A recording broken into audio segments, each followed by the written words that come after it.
Serial दो दिल एक जान में हम देखेंगे कि नूर अरशद की शॉप पर चली आती है और वो आकर उससे हेलो हाय बोलती है। तो अरशद उसे अंदर आने के लिए कहता है। नूर और अरशद दोनों आपस में बातें करने लगते हैं, जिसके बाद अरशद उसे अपनी शॉप पर बैठने के लिए कहता है।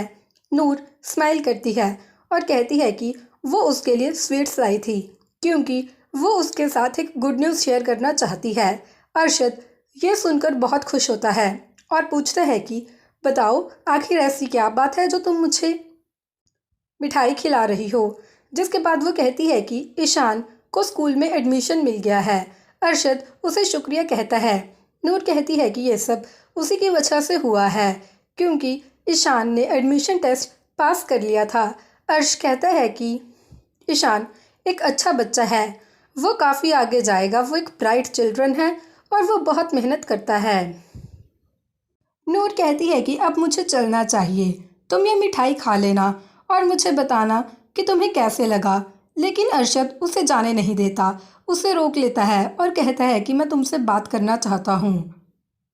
वहीं हम ये भी देखेंगे कि अंतरा सड़क पर होती है तो रघु वहाँ आ जाता है।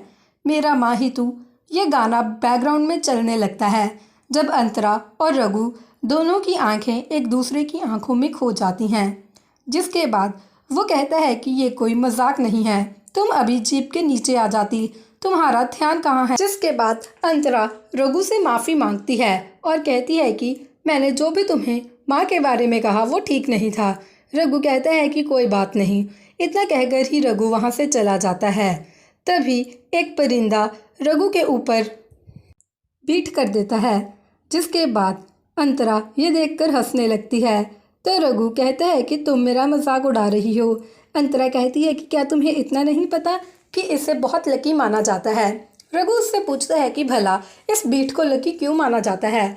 तो अंतरा उसे समझाती है कि तुम्हारे साथ कुछ अच्छा होने वाला है, शायद बहुत अच्छा। रघु अपनी जीप से नीचे उतरता है और अंतरा की तरफ जाने लगता है। बैकग्राउंड में फिर से मेरा माहितू गाना चलने लगता है। उन दोनों की आंखें एक दूसरे में खो जाती है और आंखों ही आंखों में बहुत सी बातें होने लगती हैं। जिसके बाद अंतरा रघु की जैकेट साफ कर देती है। मामी वहाँ आ जाती है और कहती है कि ये बहुत अच्छी बात है, तुम बहुत किस्मत वाले हो, नूर भी घर चली आई थी। तभी मामी पूछती हैं कि क्या तुमने अरशद को मिठाई दी। नूर बहुत ज़्यादा टेंशन में होती है तो मामी पूछती है कि क्या हुआ। नूर कहती है कि अरशद मुझसे शादी करना चाहता है। मामी ये सब सुनकर स्माइल करने लगती है। सब चौंक जाते हैं। रघु कहता है कि ये तुम्हारे लिए बहुत ही ज़्यादा लकी दिन है और उसे कॉन्ग्रेचुलेशंस देता है। रघु को एक दोस्त की फ़ोन आ जाती है और वो कहता है कि हमें अमन के बारे में सब कुछ पता लग गया है। रघु ओके कहता है और कहता है कि मैं जल्द ही यहाँ से निकल रहा हूँ। अमन बहुत ज़्यादा वरिड होता है क्योंकि वो ये सोच रहा था कि उसका वॉलेट कहाँ चला गया। उसे ये भी डर था कि अगर रघु को वो वॉलेट मिल गया, पता नहीं फिर क्या होगा। इतने में ही अमन के दरवाजे पर एक खटखटाहट होती है। जिसके बाद अमन की चिंता और ज़्यादा बढ़ जाती है। तभी वहाँ कोई आता है और अमन से कहता है कि मैं तुम्हारे घर का ऑनर हूँ। अमन कहता है कि हाँ, मुझे ये याद है। जिसके बाद वो उसके रेंट और उसके आइडेंटिटी के पेपर्स मांगता है। अमन कहता है कि मुझे माफ़ कर दो, मैंने आपको परेशान किया, लेकिन मुझे थोड़ा वक्त दो, मैं आपको सब कुछ दे दूँगा। तभी मकान मालिक को बहुत गुस्सा आता है और वह कहते हैं कि तुम्हारा हर बार का यही बहाना है, मुझे कुछ नई बात बताओ। अमन कहता है कि मैं सच कह रहा हूँ, मैं खुद बहुत बड़ी मुश्किल में फंस चुका हूँ। अमन उससे एक हफ्ते का वक्त मांगता है। वो घर का मालिक भी वक्त देने के लिए तैयार हो जाता है और कहता है कि अगर तुम ऐसा एक हफ्ते के अंदर ना कर पाए तो जो भी होगा उसके ज़िम्मेवार तुम खुद होगे। नूर कहती है कि मैंने अरशद से ना कह दिया। मामी कहती है कि हमें लगता था कि तुम अरशद को पसंद करती हो। नूर कहती है कि नहीं, मैं उससे शादी नहीं कर सकती, मेरे ऊपर बहुत जिम्मेवारियां हैं, मैं इतनी लालची कैसे हो सकती हूँ जो मैं सिर्फ अपने बारे में सोचूं। नूर कहती है कि मुझे अपनी जिम्मेदारियां पूरी करनी होंगी और मुझे उनकी तरफ पूरा अपना फ़र्ज़ निभाना होगा। मैं मतलबी नहीं हो सकती, यहाँ पर मैं खुद के बारे में कैसे सोच सकती हूँ। आप ही बताइए, जब आपको मेरी सबसे ज़्यादा ज़रूरत है, मैं उस वक्त आपको छोड़कर कैसे जा सकती हूँ। अंतरा कहती है कि नहीं, तुम्हें ऐसा किसने कहा। मामी उसे समझाती हैं। नूर कहती हैं कि आप सबके समझाने से भी मेरा डिसीज़न बदलने वाला नहीं है। अंतरा उसे रोकती है, लेकिन वो उसकी एक नहीं सुनती और वहाँ से चली जाती है। अंतरा मामी से कहती है कि वो आजी के घर जा रही है। रघु वहाँ आता है और लॉक देखता है, जिसके बाद वो मकान मालिक से मिलता है और अमन के बारे में बात करता है। उसे पता चलता है कि वो यहीं रहता है।